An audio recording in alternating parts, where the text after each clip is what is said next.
시청자 여러분 안녕하십니까? 김동수입니다. 국제통화기금인 IMF가 전 세계를 휩쓴 올해 세계 경제에 대해 극도로 부정적인 전망을 내놓았는데요. IMF는 14일 발표한 2020년 4월 세계 경제 전망에서 올해 세계 경제가 1930년대 대공황 이후 최악의 경기 침체를 겪을 것으로 예상했습니다. 특히 IMF는 올해 세계 경제 성장률 전망치를 마이너스 3.0%로 수정을 했습니다. 미국이나 유럽 등지에서 확진자가 폭발적으로 증가하면서 세계보건기구 WHO가 팬데믹 선언을 한 상황을 반영하면서 한층 더 비관적인 예측을 한 것으로 보입니다. 지난 1월까지만 해도 IMF는 올해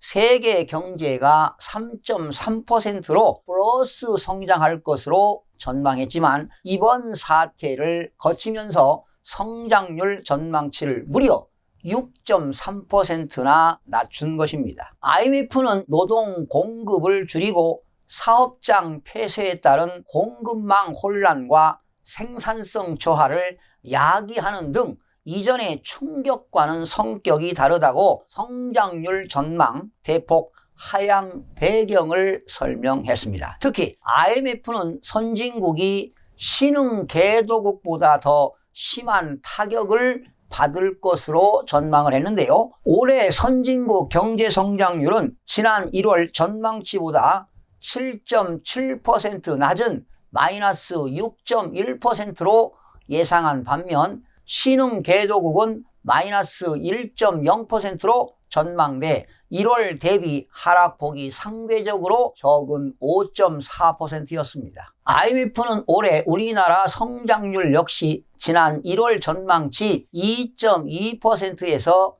3.4%를 하락한 마이너스 1.2%로 예상을 했는데요. 이렇게 예상대로라면 외환위기가 발생했던 1998년 마이너스 5.1% 이후 약 22년 만에 처음으로 마이너스 성장을 기록하게 되는 것입니다. 그런데 한국경제연구원은요, 마이너스 2.3%, 노무라증권은 마이너스 6.7%까지 추락할 것으로 점친 바 있습니다. 한국 경제가 이번 사태로 올해 역성장할 것이라는 전망이 경제 분석기관이나 신용평가사 그리고 투자은행에서 나온 적은 있지만 국제기구 전망으로는 이번이 처음입니다. 앞서 지난달 2일 경제협력개발기구 OECD는 올해 한국 경제 성장률을 2.0%를 제시했고 지난 3일 아시아개발은행인 ADB는 1.3%로 전망한 바 있습니다. IMF 한국 미션단장은 한국의 높은 대외 개방도를 고려하면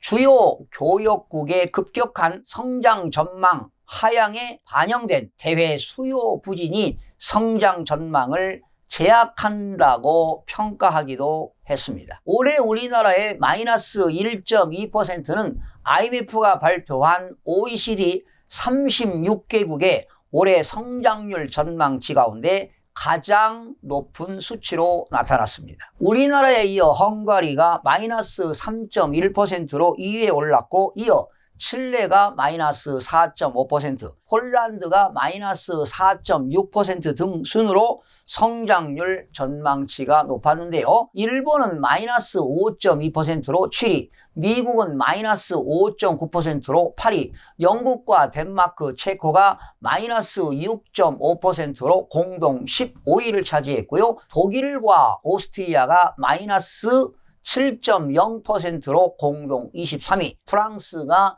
마이너스 7.2%로 25위를 기록했습니다. 지난 1월 전망치 대비 성장률 하향 조정 폭 또한 우리나라가 3.4%로 가장 낮았습니다. IMF는 대한민국은 이번 사태 억제를 위한 전방위적 접근과 신속한 경기 대응 정책으로 국내 경기에 미치는 부정적 영향을 완화했다고 평가하기도 했는데요. 한편 IMF는 내년에는 세계 경제가 반등해 5.8%의 성장을 이룰 것으로 전망했고요. 지난 1월 전망치 3.4%보다 오히려 2.4%가 상향된 수치입니다. 그러면 IMF 세계 경제 성장률 전망치를 도표로 간략하게 살펴보겠습니다. 국가별이 나왔고요. 2019년도 성장률이 나왔고 2020년도는 2000년 1월에 발표한 것과 4월 그리고 2021년도의 경제 성장률이 도표로 나와 있는데요. 우선 4월을 한번 보시겠습니다. 2020년 4월에 세계 경제 성장률은 지난 1월에는 3.3%였는데 이번에 4월에는 마이너스 3.0%가 나왔고요. 선진국은 1월 달에 1.6에서 마이너스 6.1%, 미국은 2.0%에서 마이너스 5.9%, 유로존은 1.3%에서 마이너스 7.5%로, 일본은 지난 1월에 0.7%에서 마이너스 5.2%, 한국은 1월에 2.2%였는데 4월에는 마이너스 1.2%, 신흥개도국은 4.4%에서 마이너스 1.0%, 중국은 6.0%에서 4월에 1.2% 전망을 했습니다. IMF와 달리 한국 정부와 금융기관들은 여전히 성장률을 낙관적으로 보고 있는데요. 이번 사태가 초기였던 지난 2월 한국은행이 발표한 올해 한국의 경제 성장률 전망치는 2.1%였습니다. 이주열 한국은행 총재는 이달 9일 한국의 성장률 전망치가 하향 조정 가능성을 열어뒀지만 마이너스대로 떨어지지는 않을 것이라고 내다봤는데요. 그러면서 이주열 총재는 국내 경제가 올해 플러스로 성장할 것으로 예상을 했는데요. 플러스 성장은 어려워 보일 것 같습니다. 이번에 4월에 IMF가 최악의 경기 침체 진단 이유는 이렇습니다. 이번 사태로 인한 극심한 불확실성이 세계 경제의 금융위기를 뛰어넘는 하방 압력으로 작용하고 있다는 판단을 한 것 같습니다. 그러다 보니까 대규모 각 나라들의 봉쇄 조치로 세계 경제가 급격히 위축되고 있는 상황인데요. IMF는 많은 국가들의 보건 충격과 국내 경제의 혼란, 그리고 외부 수요 급감, 각국 나라들의 자본 흐름의 역전, 그리고 나라들의 상품 가격의 폭락 등 다층적 어려움에 직면하고 있는 것 같습니다. 국가별로 이렇게 광범위한 재정과 통화 정책에 IMF는 중요성을 강조하고 나섰습니다. 또한 IMF는 과거 충격과는 달리 팬데믹은 노동 공급을 하락시키고 사업장마다 폐쇄에 따른 공급망 혼란을 초래하고, 그러다 보니까 기업들의 생산성은 떨어지고 금융시장 충격이 커지면서 실업률 상승으로 디폴트 리스크가 고조되고 있다고 밝혔습니다. 특히 국가들의 산업활동, 각 국가 간의 소매업, 고정자산 투자 등이 급락하면서 석유 수출국 기구와 10개 주요 산유국들의 연대체 합의 무산 이후에 원유가 급락하고 선진국이 되었던 후진국이 되었던 급격히